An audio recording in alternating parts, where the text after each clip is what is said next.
네, 이제 여러분이 가지신 교재는 제1주가 되겠습니다. 제1주 성취 안에 계신 분은 누구이신가?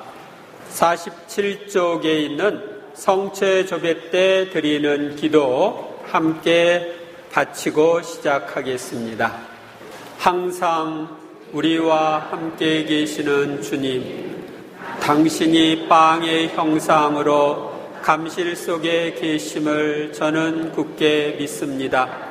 이 성당 안에서 끊임없이 타오르는 성체 등이 당신의 현존을 가리키오니 주님 얼굴을 마주 대하듯 당신을 뵙고 기쁨에 겨워 당신을 찬미하게 하소서. 참 사랑과 용서를 깨닫게 하시고 십자가의 신비를 이해하게 해 주소서. 부족한 제가 무릎을 꿇고 당신과 이웃을 거슬러 범한 모든 잘못에 대하여 용서하심을 간청하오니 타오르는 성심의 사랑으로 저의 냉랭한 마음을 따뜻하게 하소서. 당신을 따르고 주님을 모시는 사람에게 주시는 평화와 행복을 저에게도 허락하소서. 늘 주님과 함께 살기가 소원이었고 주님께 영광과 찬미를 드리기를 바라게 하소서. 오 거룩한 예수 성심이시여, 당신 사랑의 불로 저의 냉랭한 마음을 태우시고 저의 어두운 마음을 밝혀주소서. 제 의지가 약하오니 강하게 하소서. 그리하여 성심의 사랑을 이웃에게 전하면서 그들을 위하여 저의 한 생을 불사르게 하소서. 사랑이신 주님, 당신 앞에 엎드려 간청하는 저를 자비로이 굽어보시고 사랑의 눈길을 보내주소서. 당신은 저의 속마음을 읽으시고 저의 문제와 소망을 아시나이다. 저의 약한 의지를 굳세게 하시어 오늘 하루도 당신을 더욱 사랑하며 당신께 찬미와 영광을 드리게 하소서. 저의 발길을 가볍게 하사 저로 하여금 이웃의 구원을 위하여 봉사하게 하소서. 해외로움에 떨고 가련한 처지에서 눈물을 흘리는 사람들의 이웃이 되게 하소서. 아멘. 오늘 제1주 성취 안에 계신 분은 누구이신가? 성취 안에 예수님이 감실문을 열고 쳐다보고 계십니다. 여러분들을 바라보고 계십니다. 요한복음 3장 16절에서 17절, 하느님께서는 세상을 너무나 사랑하신 나머지 외아들을 내주시어 그를 믿는 사람은 누구나 멸망하지 않고 영원한 생명을 얻게 하셨다. 하느님께서 아들을 세상에 보내신 것은 세상을 심판하시려는 것이 아니라 세상이 아들을 통하여 구원을 받게 하시려는 것이다. 성체성사에 대하여 알아보기 전에 성체성사를 세우셨으며 성체 안에 현존하시는 예수 그리스도는 어떤 분이신가를 알아보는 것이 순서라고 생각합니다. 예수라는 이름은 히브리어에서 유래된 그리스어 라틴어인데 히브리어의 본래 이름은 예수아, 요수아 또는 예호수아입니다. 이 이름의 뜻은 야훼는 구원자이시다, 혹은 짧게 하느님의 구원이라는 의미로서 어원은 도와준다는 뜻을 내포하고 있습니다. 그리스도라는 이름은 히브리어 메시아를 그리스어로 번역한 말로서 기름 부음 받은 자, 기름 발리운 자, 즉 도유된 자란 뜻을 가지고 있습니다. 구약 성경에 의하면 사제들, 왕들, 예언자들은 하느님의 대리자로서의 직무를 완수하기 위하여 도유로서 축성되었습니다. 이 기름을 바르는 행동은 하느님이 영에 의하여 축성되는 것을 의미합니다. 하느님의 영인 성령에 의해 축성되는 걸 의미합니다. 이는 요르단강에서 성령으로 축성된 예수 그리스도 안에 사제직, 예언직, 왕직이 있음을 알려줍니다. 우리도 세례 때 성유로 도유되고 성령을 받음으로써 예수 그리스도의 지체가 되고 다른 하나의 그리스도가 되어 그리스도의 사제직, 예언직, 왕직에 참여하게 되었습니다. 예수님이 사제직, 예언직, 왕직을 가지고 있기 때문에 그 몸의 지체인 우리도 거기에 참여하는 거예요. 세례 때 도유됨으로써. 제1일 하느님이신 분, 하느님의 아들. 예수님은, 성체 안에 계신 예수님 누구신가? 첫째로는 하느님이신 분이고 하느님의 아들이시다. 요한복음 1장 1절에서 3절. 한 처음에 한 말씀이 계셨다. 말씀은 하느님과 함께 계셨는데 말씀은 하느님이셨다. 그분께서는 한 처음에 하느님과 함께 계셨다. 모든 것이 그분을 통하여 생겨났고 그분 없이 생겨난 것은 하나도 없다. 예수님이 바로 하느님의 말씀인데 말씀이 하느님이셨다. 근데 하느님이 성경에 보면 말씀으로 세상을 창조하시죠. 빛이 생겨라 하고 말씀하시니까 빛이 생기고, 그러니까 그 창조 사업의 말씀으로 창조를 하신 분이 바로 하느님이시고 또 하느님과 함께 성자이신 하느님, 말씀께서 같이 창조를 하신 거예요. 그래서 이제 문제가 있는데 여러분들 숙제를 안 해봤으니까 오늘 받았으니까 숙제는 할 수 없고, 예수님께서는 하느님을 누구라고 부르셨나? 아빠, 아버지라고 부르셨습니다. 아셨어요? 네. 토마스 사도는 예수님께 무엇이라고 대답하였습니까? 저의 주님, 저의 하느님, 이렇게 대답을 하셨어요. 예수님께서 바람과 호수더러 잠잠해져라, 조용하여라 하시자 어떻게 되었습니까? 바람은 먹고 아주 고요해졌습니다. 잠잠해졌어요. 마태복음 14장 33절. 배 안에 있던 사람들이 그분께 엎드려 절하며 스승님은 참으로 하느님의 아드님이십니다 하고 말하였다. 네, 스승님이 바람을 잔잔하게 하는 걸 보고 그렇게 얘기한 거죠. 성체 안에 계신 분은 하느님의 외아들이시며 하느님과 본질이 똑같으신 참 하느님이십니다. 하느님은 영원으로부터 삼위일체, 즉 성부, 성자, 성령이신 하느님으로 계셨는데 하느님의 구원 계획에 따라 제2위이신 성자께서 이 세상에 오셨습니다. 그분이 바로 성체 안에 계신 예수 그리스도이십니다. 하느님이 영원으로부터 성부, 성자, 성령으로 계셨어요. 근데 성자이신 하느님이 사람이 되어 오셨어요. 그분이 누구예요? 성체 안에 계신 예수 그리스도이십니다. 첫째, 성체 안에 계신 예수님께서는 하느님의 아들이십니다. 하느님께서는 천사 가브리엘을 갈릴레아 지방 나자렛이라는 동네로 보내시어 다윗 집안의 요셉과 약혼한 마리아를 찾아가게 하셨습니다. 그리고 마리아에게 하느님이 총애를 받아 아기를 가져 아들을 낳을 터이니 이름을 예수라 하라고 말해줍니다.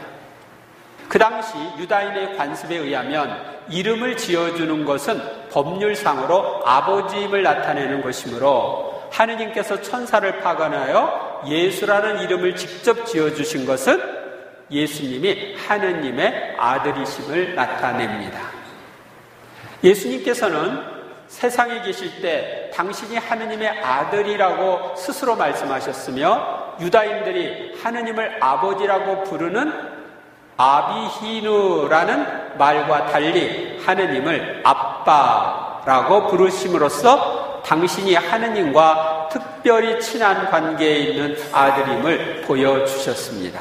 그러니까 그 당시 유다인들도 하느님을 아버지라고 불렀는데 그 용어하고 예수님이 부른 용어는 다르다. 그래서 우리는 아빠 이렇게 지금 부르고 있는데 예수님이 부르셨기 때문에 우리도 하나님을 아빠라고 부를 수 있게 된 거예요. 요한 사도는 말씀이 사람이 되시어 우리 가운데 사셨다. 우리는 그분의 영광을 보았다. 은총과 진리가 충만하신 아버지의 아드님으로서 지니신 영광을 보았다 함으로써 예수님이 하느님의 외아들이심을 증언합니다. 둘째로 성체 안에 계신 예수님께서는 하느님이신 분이십니다. 하느님의 아들일 뿐만 아니라 하느님이신 분이다. 예수님께서는 나를 본 사람은 아버지를 뵌 것이다. 내가 너희에게 하는 말은 나 스스로 하는 말이 아니다. 내 안에 머무르시는 아버지께서 당신의 일을 하시는 것이다. 내가 아버지 안에 있고 아버지께서 내 안에 계시다고 한 말을 믿어라 하고 말씀하심으로써 성부와 하나이심을 알려주셨습니다. 그러니까 예수님 안에 아빠가 계시고 아빠 안에 예수님이 계시고 이렇게 하나가 된다는 것을 알려주셨어요. 예수님께서는 당신이 아브라함이 태어나기 전부터 계셨고 세상이 생기기 전부터 아버지 앞에서 영광을 누리셨다고 말씀하셨습니다. 아브라함이 태어나기 전부터 있었고 세상이 생기기 전부터 아버지 앞에서 영광을 누렸다. 성경은 말씀이신 예수님이 하느님의 모습을 지니신 분이시고 하느님과 똑같으신 분, 곧 참 하느님이심을 증언하고 있습니다. 사도 바오로는 예수님께서 창조 사업에 참여하셨다고 하였고 토마스 사도는 예수님께 저의 주님, 저의 하느님이라고 불렀습니다. 사도 베드로와 사도 바오로는 예수님을 하느님이라고 고백했으며 스테파노는 부활하신 예수님께 기도드렸습니다. 그래서 우리는 예수님이 우리의 기도를 받으시는 하느님이시다 하는 것을 알 수 있습니다. 셋째, 성체 안에 계신 예수님께서는 세상에 계실 때에 당신이 하느님으로서의 권한과 능력이 있음을 보여주셨고 사람들은 그분을 경배하였습니다. 사람이라면 경배할 수가 없죠. 하느님이기 때문에 경배를 한 거예요. 예수님께서는 하느님으로서의 인간의 죄를 용서할 수 있는 권한이 있음을 보여주셨고 그러니까 중풍병자를 고치면서 보여주셨죠. 죄를 용서하는 권한이 있다는 걸 보여주겠다. 요를 걷어가지고 일어나 걸어가라 해서 중풍병자를 일으키죠. 창조 사업에 참여하신 분으로서 창조물을 당신의 말 한마디로 복종시키는 권한이 있음을 보여주셨습니다. 풍랑이 잔잔해져라, 조용해져라 하니까 조용해졌죠. 예수님께서는 나병 환자나 소경 같은 수많은 불치병 환자를 치유해 주시고 죽은 사람을 살리심으로써 당신이 바로 생명의 원천이신 하느님이심을 보여주셨습니다. 죽음을 내서 살리는 것 하느님이 하실 수 있는 일이에요. 예수님께서 세상에 계실 때 이미 사람들은 예수님 앞에서 믿음을 고백하며 무릎을 꿇고 엎드려 경배하고 제자들과 주위의 사람들도 예수님 앞에 엎드려 절하며 하느님의 아들이심을 고백하였습니다. 지금도 참 하느님이신 예수님께서 성체 안에 살아계십니다. 그분은 참 하느님이시기에 성체를 통해 우리 가운데 계시면서 우리의 병든 영혼과 육신을 지금도 치유해주고 계십니다. 그래서 우리는 성체 예수님 앞에서 치유를 받을 수 있어요. 아셨어요? 예수님께 몸 아파요 좀 고쳐주세요 하고 청하세요. 성체 안에 계신 분은 참 하느님이시기에 수많은 천사들이 찬미와 흠숭을 드리고 있습니다. 우리도 천사들처럼 성체 안에 계신 주님께 막가진 경배를 드려야 합니다. 그래서 여러분들이 성체 예수님이랑 가깝게 지내면 영육간에 건강할 수 있어요. 저도 치유를 많이 받았거든요. 육신적인 치유도 많이 받았어요. 요한복음 1장 29절에서 30절 보라, 세상의 죄를 없애시는 하느님의 어린 양이시다. 저분은 내 뒤에 한 분이 오시는데 내가 태어나기 전부터 계셨기에 나보다 앞서신 분이시다 하고 내가 전에 말한 분이시다. 세례자 요한이 예수님을 증언할 때 하신 말씀이죠. 세상의 죄를 없애시는 하느님의 어린 양, 내가 태어나기 전부터 계셨다. 하느님이시기 때문에 그런 거죠. 성 프란치스코, 오 놀라우신 크심과 엄청난 낮추심이여, 고귀하신 당겸손이여, 오 겸손한 고귀함이여, 하느님이며 성자이신 만물의 주께서는 우리를 구원하시기 위해 그토록 당신을 낮추시어 빵의 형상 속에 감추어 계시도다. 형제 여러분, 하느님의 겸손을 보고 그분 앞에서 여러분의 마음을 털어 놓으십시오. 여러분도 겸손해지십시오. 그러면 그분께서 여러분을 높이실 것입니다. 여러분 자신을 위해서는 아무것도 바라지 마십시오. 여러분이 전부를 포기하면 전부를 얻게 됩니다. 전부를 얻게 된다? 하나님이신 예수님을 얻게 되는 거예요. 예수님을 얻으면 전부를 얻은 거예요. 그러면 예수님을 잃으면 몽땅 잃어버린 거예요. 그런데 이런 걸 사실을 사람들이 몰라요. 하느님이시며 성자이신 말씀이 주께서 빵의 형상 안에 감추어 계신데 그걸 모르고 있어요. 그래서 여러분들은 성체 안에 예수님이 계심을 믿죠? 그러니까 마음을 다 털어놓고 그분 앞에서 이야기하세요. 제2, 참 사람이신 분, 사람의 아들.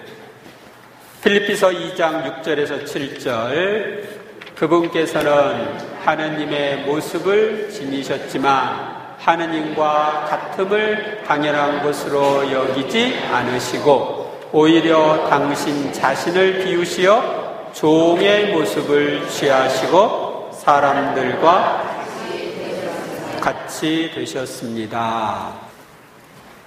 문제인데요. 예수님께서는 무엇과 무엇이 자랐습니까? 여기서는 지혜와 키가 자랐습니다. 십자가의 고난을 앞둔 예수님께서는 겟세마니 동산에서 공포와 번민에 쌓여서 제자들에게 무엇이라고 말씀하셨습니까? 내 마음이 너무 괴로워 죽을 지경이다. 너희는 여기 남아서 깨어 기써라. 이렇게 말씀하셨습니다. 예수님께서는 언제 일어나 어디로 가시어 기도하셨습니까? 새벽 아직 캄캄할 때 일어나가지고 외딴 곳으로 나가셔서 기도하셨습니다. 히브리서 2장 17절, 그분께서는 모든 점에서 형제들과 같아지셔야 했습니다. 자비로울 뿐만 아니라 하느님을 섬기는 일에 충실한 대세제가 되시어 백성의 죄를 속죄하시려는 것이었습니다. 그러니까 모든 점에서 형제들과 같아졌다. 우리 인간과 똑같아졌다. 단 죄 하나만 빼고, 죄만 빼고 똑같아졌다. 성체 안에 현존하시는 예수님께서는 참 하느님이신 동시에 참 사람이신 분이십니다. 하늘의 모든 영광을 성부와 함께 누리시던 분이시지만 사람을 구원하시기 위하여 성령으로 동정녀 마리아께 잉태되어 나심으로써 참 사람이 되셨습니다. 그분의 탄생은 인류 역사의 분수령으로서 인류 역사를 기원 전과 기원 후로 갈라놓습니다. 예수님 탄생 이전을 우리는 BC라고 그래요. 근데 Before Christ, 그리스도 전 이런 뜻이에요. 기원 후를 AD라고 그러는데 이건 안노 도미니, 이거 라틴어입니다. 주님의 시대, 이런 뜻입니다. 성경이 말하는 예수님의 육체적, 정신적, 영적 조건은 그분이 참 사람이심을 알려줍니다. 첫째, 육체적인 면에서 볼 때 예수님께서는 참 사람이십니다. 예수님께서는 우리처럼 어머니 태에 잉태되어 점점 자라다가 해산날이 되어 세상에 나오셨고 키가 점점 자라셨습니다. 예수님도 우리처럼 음식을 먹지 않으시면 시장하셨고 목마르셨으며 피로하실 때는 주무셨습니다. 유다 지방 베들레헴에서 탄생하시고 갈릴레아 지방 나자렛에서 사셨던 예수님께서는 우리처럼 가족 친척들과 함께 사셨고 몫으로 일하셨습니다. 둘째, 정신적인 면에서 볼 때 예수님께서는 참 사람이셨습니다. 예수님께서는 우리처럼 지혜가 자랐습니다. 또한 예수님께서도 우리처럼 다른 사람들을 사랑하며 친교를 맺으셨고 눈물을 흘리며 우시기도 하셨습니다. 나자로가 죽었을 때 눈물을 흘렸죠. 그리고 십자가의 고난을 앞에 두고는 공포와 번민에 쌓여 괴로워하셨습니다. 셋째, 영적인 면에서 볼 때 예수님께서는 참 사람이셨습니다. 참 사람이신 예수님께서는 우리처럼 하느님께 의존하셨습니다. 그분은 하느님을 아버지라고 부르면서 하느님께 기도하셨고 늘 하느님 아버지께 감사하셨으며 항상 아버지의 뜻을 행하려고 하셨습니다. 또한 예수님께서도 유혹을 받으셨고 십자가에 달려 죽기까지 아버지께 순종하셨습니다. 사탄의 유혹을 받으셨죠? 악마의 유혹을 받으셨어요. 위에서 살펴본 것과 같이 성체 성사를 세우시고 성체를 통하여 우리 가운데 계신 예수님은 죄 외에는 모든 점에 있어서 우리와 똑같은 사람이 되신 분이십니다. 성체 안에 계신 예수님께서는 참 사람으로서 우리의 연약함을 잘 알고 계신 분이시기에 그분께 가까이 나가면 필요한 도움을 받을 수 있습니다. 나의 연약함을 그분은 아십니다. 우리의 기도에 응답해 주시는 그분은 참 하느님이시기에 사람들과 친한 사귐을 나누고 싶어 하십니다. 그러므로 우리는 자주 성체조배를 하면서 주님과 친한 사귐을 나누어야 합니다. 여러분들은 다른 사람이랑 함께 어울리는 거 좋아하죠? 나가 사랑하는 사람의 옆에 있기를 바라죠? 예수님도 마찬가지입니다. 나를 사랑하는 사람이 내 옆에 있었으면 좋겠다. 나랑 오손도손 얘기했으면 좋겠다. 그런데 그냥 감실 안에 나를 놔두고 어디로 가 있냐? 뭐 하고 있냐? 하고 말씀하십니다. 사목관장 22항 성자께서는 인간의 손으로 일하시고 인간의 지력으로 생각하시고 인간의 의지로 행동하시고 인간의 마음으로 사랑하시었다. 동정녀 마리아에게서 나시고 참으로 우리 중에 한 사람이 되셨으며 죄를 빼고서는 모든 점에서 우리와 비슷하셨다. 아셨어요? 파두아의 성 안토니오 말씀입니다. 지혜에서는 이렇게 말합니다. 오 주님, 당신께서는 그들에게 온갖 꿀맛을 담고 있는 천상 양식을 예비하셨습니다. 오 주님은 얼마나 좋으신 분이십니까? 그분은 인간에게 아우구스티노 성인이 말한 것처럼 많은 선물을 주셨습니다. 즉 하느님께서는 인간에게 힘을 갖춘 영혼과 지체를 가진 몸과 요소를 갖춘 세상과 성사에 있는 신앙과 당신의 거룩한 순환과 죽음의 공로와 함께 자신을 주셨습니다. 구세주는 이렇게 말씀하십니다. 이것을 받아 먹어라. 이는 성령으로 잉태되고 동정녀 마리아에게서 태어나서 밧줄에 묶여 잔인하게 채찍으로 맞고 십자가에서 매맞고 초를 마시고 창으로 찔린 내 몸이니라.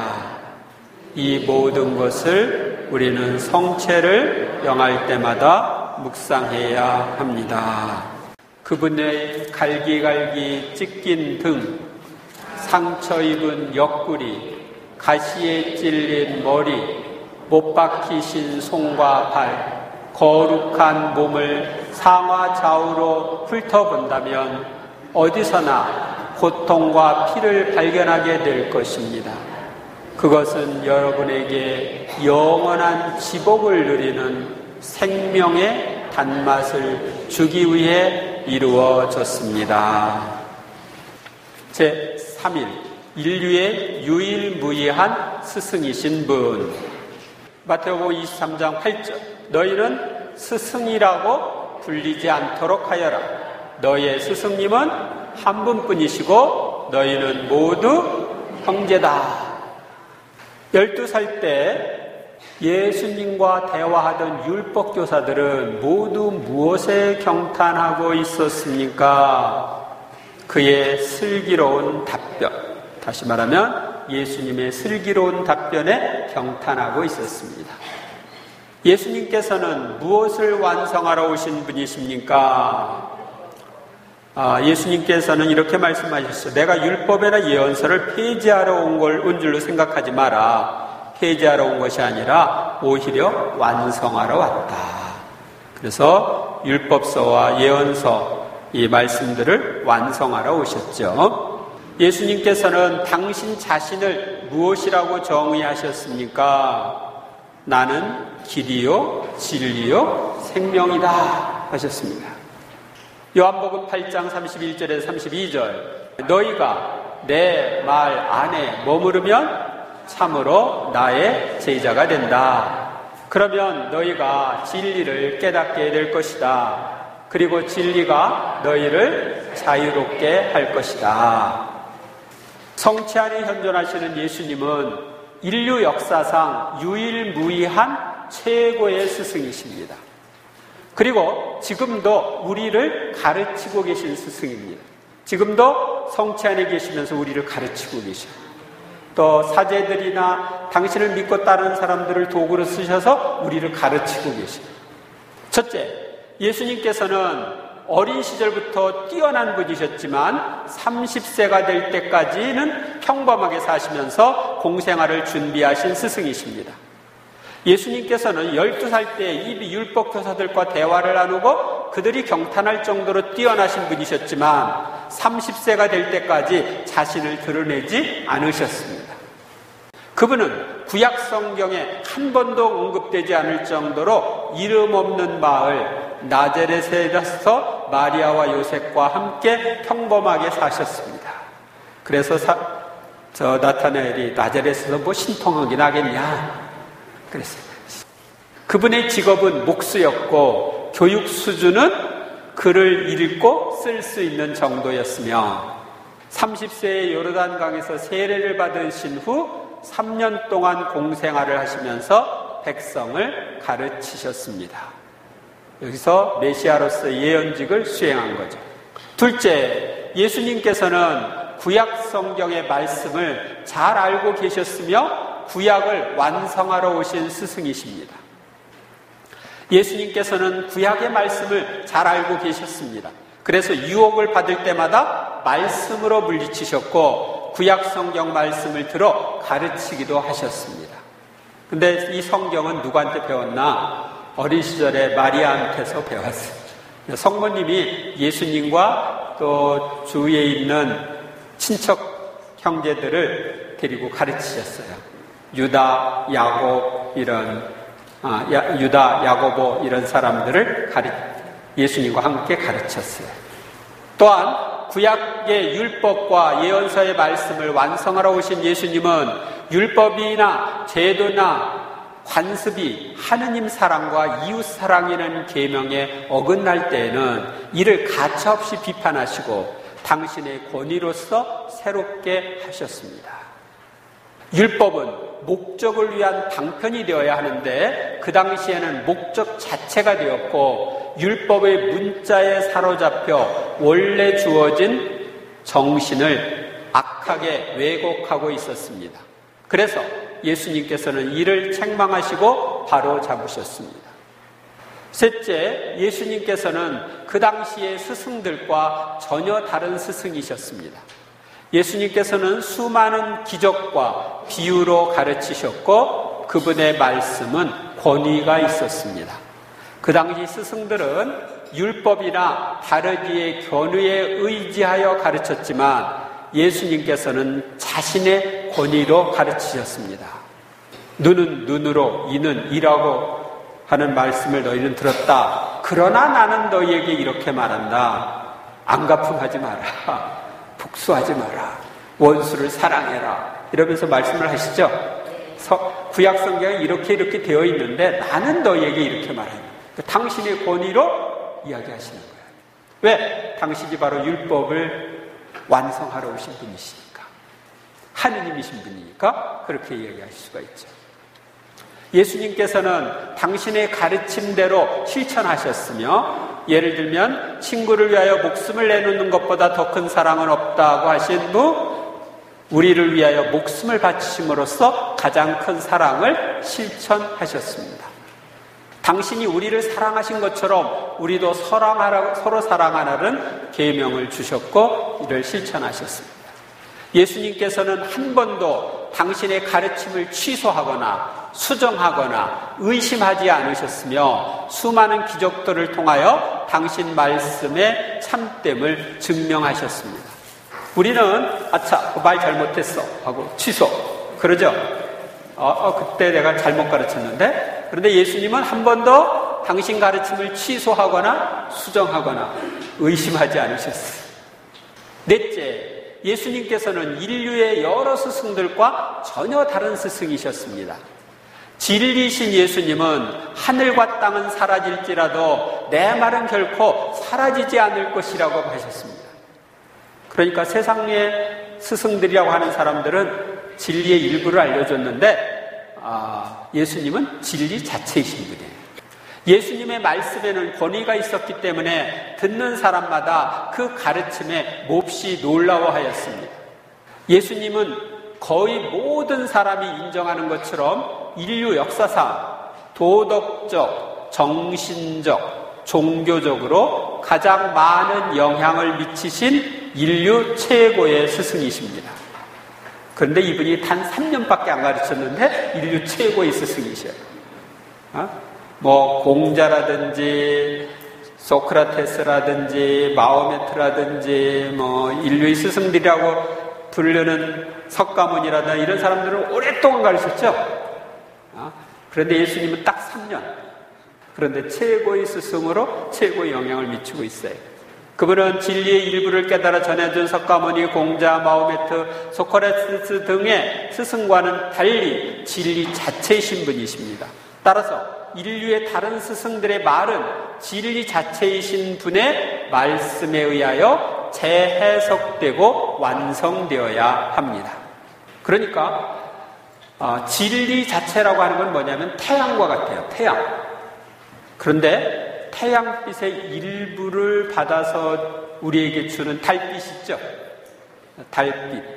어두울 때 빛을 비춘 달빛. 그러니까 인류의 스승들이라고 하는 사람들은 달빛과 같은 존재고 예수님은 태양과 같으신 존재예요. 다섯째, 예수님께서는 오늘도 살아계시면서 당신 제자들을 가르치시는 유일한 스승이십니다. 다른 스승들은 죽었어요. 그래서 공자가 지금 우리를 가르친다? 그런 일 없죠. 근데 예수님은 우리를 도구로 쓰셔서 지금 가르치고 계시. 예수님은 다른 인류의 스승과 달리 당신 자신과 말씀을 땅끝까지 이르기까지 증거할 수 있도록 성령을 보내주셨고, 제자들의 스승으로서 세상 마칠 때까지 당신 제자들 가운데 살아 계십니다. 예수님은 지금도 성체 안에 현존해 계시면서 성체 앞에서 기도하는 이들에게 진리의 빛을 비춰주시는 분, 지금도 우리들을 가르치고 계신 분이십니다. 여러분이 가지고 계신 성체 신심 세미나 이 교재는 성체 앞에서 수백 시간 이상 기도하면서 얻어진 결과물이에요. 제가 어떤 주제를 가지고 이걸 어떻게 가르쳐야 되는지 모를 때 성체 예수님 앞에 가서 기도하면서 주님 이거 어떻게 해야 되죠? 어떤 사람은 이렇게 저렇게 하고 뭐 이런 이게 종합이 안 돼. 그럴 때 그분 앞에 가서 머물러서 기도하면 그분이 깨우침을 주시고 그래가지고서 이 책이 나온 거예요. 제가 머리가 좋아서가 아니라 그분이 주시는 지혜를 통해서 나온 것입니다. 그래서 여기로 이렇게 보다가 참 정리가 잘 됐네. 그럴 땐 저를 보지 마시고 주님이 해주셨다. 주님께 찬미를 드리시기 바랍니다. 우리는 성체를 통해 우리 가운데 계시면서 오늘날도 우리를 가르치시는 최고의 스승을 모시고 있습니다. 그러므로 신앙의 문제나 삶의 문제가 생겼을 때는 성체 앞에 나아가 스승이신 주님께 여쭈어보아야 합니다. 그러면 주님은 진리에 대한 새로운 깨달음을 주시고 삶의 지혜를 알려주십니다. 해결사가 있는데 물어볼 소승이 있는데 뭐 점쟁이한테 가서 물어본다든지 뭐 딴 데 가서 물어본다든지 그럼 말이 안 되죠. 파제의 성녀 마리아 막달레나의 말씀입니다. 영성체후 시간은 가장 유익하고 소중합니다. 여러분은 이때 예수님을 감지하고 여러분의 영혼을 정화하고 거룩하게 할 기회라는 것을 깨달으십시오. 또한 하느님과 화해하고 그분의 달콤한 음성을 듣고 그분의 뜻에 따라 어떻게 섬겨야 하는지 가르침을 받을 적당한 시간입니다. 그래서 여러분이 영성체한 후에 깨우침을 청하면 많은 깨달음을 얻을 수 있어요. 저는 오늘도 하나 깨달은 게 있어요. 이게 놀라운 깨달음인데 나중에 알려줄게. 알려주세요.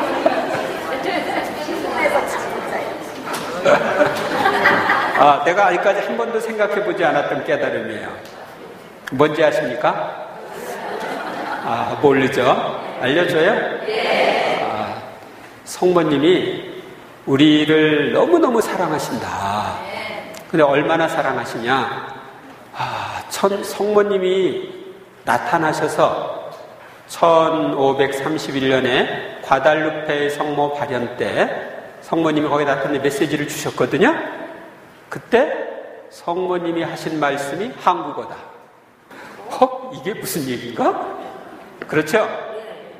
원래 멕시코에 있는 아즈텍 인디언은 이 우리나라의 이 만주 쪽에서 이동한 사람이었어요. 그러니까 우리 민족이 그쪽으로 이동해서 거기에서 멕시코를 건설한 거예요. 그래서 옛날에는 우리 민족을 맥이족, 맥족이라고 불렀어요. 그래서 이 맥족이 가서 건설한 나라. 그래서 원래 멕시코가 아니라 메기곳이라고 한대요. 그때 그 사람들이 쓰던 말, 그러니까 지금부터 500년 전에 스페인 사람들이 거기 왔을 때 그때 그 사람들이 쓰던 언어가 우리와 비슷한 말이었다는 거죠. 그러니까 성모님이 나타나셨을 때 아즈텍 인디언 58세 된 아즈텍 인디언 후안 디에고에게 이야기할 때 그 사람이 어떻게 됐어요? 말을 알아들었죠? 성모님 말을 알아들었죠? 그러면 성모님이 어떤 말로 한 거야? 그 사람들이 하는 말로 한 거 아니야. 그러니까 알아들었고서 가서 성모님이 발현한 이러이러한 얘기 했다고 얘기할 수 있었죠.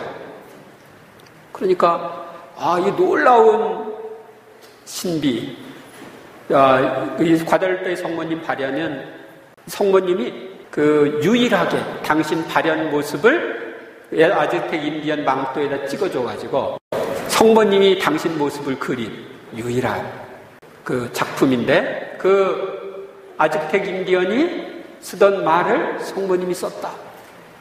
그러니까 한국어다. 우리가 쓰는 말, 그러니까 우리를 너무 사랑하셨는데 더군다나 더 중요한 건 성모님이 그 인디언의 모습으로 나타났다. 그러니까 그 당시에 그 지역에 있는 여인의 모습으로 나타난 거예요.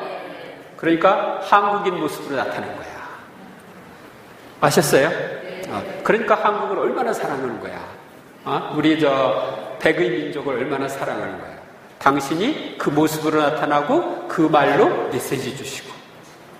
그래서 그쪽에 그 중남미 지역의 아즈텍 인디언이나 이쪽에서 한반도 우리 지금 고구려 지역에서 넘어갔던 그 사람들이 다 지금 천주교 신자가 됐잖아.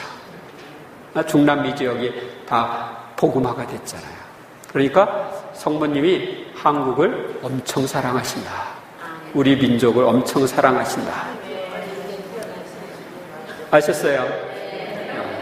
그래서 여러분들도 엄청 사랑해서 지금 이렇게 성체신 세미나 온 거예요. 그래서 여러분들이 성체 예수님 앞에서 가르침을 많이 받도록 하세요. 그리고 성경을 읽고 묵상하면서 주님께 깨우침을 청하면 새로운 깨달음이 바로 와요. 성체 앞에서 기도하면. 또 성모님 메시지 가지고 묵상할 때도 그런 깨달음이 와요. 그것은 성체 안에 계신 예수님이 스승으로서 우리를 가르쳐 주시기 때문에 그런 거예요. 이제 이 반가운 손님이 여러분 안에 머무르고 계십니다. 그분의 음성에 귀 기울이십시오. 그분은 그리스도에 관한 책이 필요 없이 가르쳐 주시기 때문입니다. 이 시간을 사랑과 찬미와 감사를 드리는 기회로 이용하십시오. 모든 것을 겪을 준비가 되어 있다는 것을 보이고 이 영성체에서 지극히 거룩하신 삼위일체께 영광을 드리고 세상 사람들을 돕겠다는 열망을 가지십시오. 그래서 영성체 후에 우리는 사랑과 찬미와 감사를 드려야 합니다. 마더 데레스, 여러분이 침문만 하면 하느님의 음성을 들을 수 있습니다. 침묵 중에 기도하지 않으니까 하느님 음성 못 듣는 거예요. 하느님은 침묵 중에 말씀하시는데 우리는 시끄럽게 거기서 들으려고 하니까 안 들리잖아요. 제4회 예언된 구세주이신 분, 창세기 3장 15절, 나는 너와 그 여자 사이에 내 후손과 그 여자의 후손 사이에 적개심을 일으키니 여자의 후손은 내 머리에 상처를 입히고 너는 그의 발꿈치에 상처를 입히리라. 이 말씀보다는 사실은 공동번역 말씀이 나는 더 좋아합니다. 나는 너와 이 여인 사이에 너희 후손과 여인의 후손 사이에 원수를 맺습니다. 너는 그 발꿈치를 물려가다가 도리어 여자의 후손에게 머리를 밟히리라. 공동번역 성서의 내용이 더 좋은 것 같아요. 예수님께서는 당신에 관하여 어디에 기록된 모든 것이 다 이루어져야 한다고 했습니까? 네, 모세의 율법과 예언서와 시편에 기록된 모든 것이 이루어져야 한다고 하셨습니다. 주님께서는 무엇이 구세주이신 예수님에게서 떨어지게 하셨습니까? 우리 모두의 죄악이 그분에게 떨어지게 하셔서 그분이 우리 죄를 짊어지고 가게 하셨습니다. 무엇이 아버지이신 하느님의 뜻입니까? 내 아버지의 뜻은 아들을 보고 믿는 사람은 누구나 영원한 생명을 얻는 것이다. 그러니까 아들을 보고 믿는 사람은 영원한 생명을 얻는 것, 이게 아버지의 뜻이다. 고린토후서 5장 17절, 누구든지 그리스도 안에 있으면 그는 새로운 피조물입니다. 옛것은 지나갔습니다. 보십시오, 새 것이 되었습니다. 요한복음 10장 10절 나는 양들이 생명을 얻고 또 얻어 넘치게 하려고 왔다. 성체 안에 계신 분은 오랜 구원의 역사를 통하여 예언되신 분이시고 우리를 죄와 어둠의 세력들로부터 구원하여 영원한 생명으로 인도해 주시는 구세주이십니다. 첫째로 성체 안에 계신 예수님께서는 구약의 오랜 역사를 통하여 예언된 구세주이십니다. 구약 성경에는 이분과 관련된 예언이 300번 이상 나옵니다. 구세주는 뱀의 머리를 밟을 하와의 후손이고 아브라함과 야곱과 유다와 이사이와 다윗의 후손이며 처녀에게서 잉태되어 나신다는 예언은 예수님에게서 이루어졌습니다. 또한 베들레헴에서 태어나시고 우리 죄악을 짊어지고 자기의 생명을 속죄의 제물로 내놓으실 것이라는 예언 등 구세주와 관련된 모든 예언이 예수님 안에서 온전히 이루어졌습니다. 그런데 인류의 스승들이라고 하는 사람들은 예언된 존재? 아니죠. 예수님만이 인류 역사 안에 예언된 존재.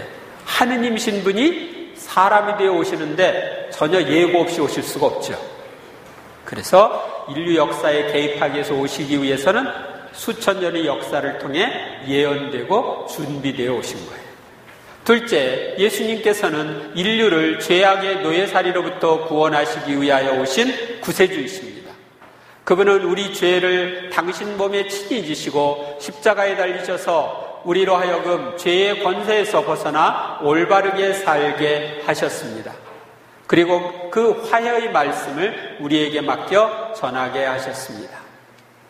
우리가 죄의 습관에서 벗어날 수 있는 가장 좋은 방법은 지금도 우리를 죄에서 구원하시는 성체 안의 예수님과 가깝게 지내는 것입니다. 예수님께서는 죄를 범하고 하느님을 대하기가 부끄러워 스스로 간격을 만드는 우리에게 이렇게 말씀하십니다.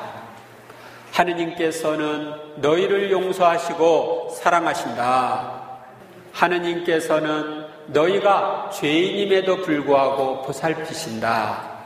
너희가 있는 그대로 당신의 영원하신 팔에 돌아오는 것을 환영하신다. 아셨습니까? 셋째, 예수님께서는 우리를 어둠의 세력들로부터 구원하여 성령 안에 복된 삶으로 인도하시는 분이십니다. 예수님께서는 하느님과 본질이 같으시며 하느님과 똑같으신 분으로서 악마가 한 일을 없애버리려고 이 세상에 오셨습니다. 그분은 악마가 저질러 놓은 게 죄죠. 죄를 없애버리려고 오신 거예요. 그분은 하느님의 영으로, 하느님의 영의 힘, 다시 말하면 성령의 힘으로 마귀를 쫓아내심으로써 사탄의 나라가 파괴되고 있으며 하느님 나라가 건설되고 있다는 징표를 보여주셨습니다. 뿐만 아니라 당신을 주님으로 받아들여 믿고 따르는 이들에게는 당신의 이름으로 마귀를 쫓아낼 수 있는 힘과 권한까지 주셨습니다. 그러므로 주님을 믿고 따르는 이들은 마귀의 세력을 조금도 두려워할 필요가 없습니다. 우리도 예수님처럼 성령의 능력으로 마귀를 쫓아낼 수 있고 하느님 나라를 건설할 수 있기 때문입니다. 넷째, 예수님께서는 우리를 영원한 생명의 나라로 인도하시는 구세주이십니다. 예수님께서는 아버지의 뜻을 이루시려고 하늘에서 왔으며 아버지의 뜻은 아들을 보고 믿는 사람은 누구나 영원한 생명을 얻는 것이라고 말씀하셨습니다. 예수님이 성체성사를 세우신 목적도 영원한 생명을 우리에게 주시기 위해서입니다. 그래서 이 빵을 먹는 사람은 영원히 살 것이다 하고 말씀하시죠. 예수님은 내가 주는 물을 마시는 사람은 영원히 목마르지 않을 것이다. 내가 주는 물은 그 사람 안에서 물이 샘는 샘이 되어 영원한 생명을 누리게 할 것이다 하셨습니다. 다섯째, 예수님께서는 이 세상에서부터 더욱 풍성한 구원의 삶으로 이끄시는 구세주이십니다. 구원이란 구세주이신 예수님을 믿고 받아들임으로써 죄를 용서받고 천국에 들어감으로써 완성되는 것이지만 이 지상에서부터 시작되는 새롭고 풍성한 삶입니다. 우리는 예수님에 의하여 하느님을 모르는 상태에서 그분을 알고 섬기는 상태로 구원되었고 기도할 수 있는 상태로 구원되었습니다. 기도를 모르는 상태에서 기도를 할 수 있는 상태로 구원되었습니다. 또한 나만 아는 이기적인 삶에서 이웃을 사랑하는 삶으로 구원되었으며 그 완성을 향해서 나아가고 있습니다. 성체 안에 계신 예수님께서는 지금도 우리를 죄와 마귀의 세력들로부터 구원해 주시는 구세주이십니다. 그러므로 죄를 지었거나 마귀의 유혹을 느낄 때는 성체 앞에 나아가 용서와 도움을 청해야 합니다. 그리고 구원받아야 할 문제가 있을 때마다 구원자이신 예수님께 나아가 구원을 청합니다. 그러면 이 세상에서도 주님의 구원을 자주 체험하게 되고 구원의 완성인 영원한 천상 행복도 얻게 될 것입니다. 그래서 도움이 필요하다, 구원이 필요하다 그럴 때는 어디 가야 돼요? 예수님한테 가야 되는 거예요. 성 요한 마리아 비안네, 오 여러분, 이 사랑의 성사여, 구세주께서 사랑하려는 가슴으로 여기 계십니다. 세상의 죄를 씻기 위한 연민과 자비의 강물이 그분으로부터 흘러나옵니다. 영광이 성부와 성자와 성령께, 네, 성부와 성자와 성령의 이름으로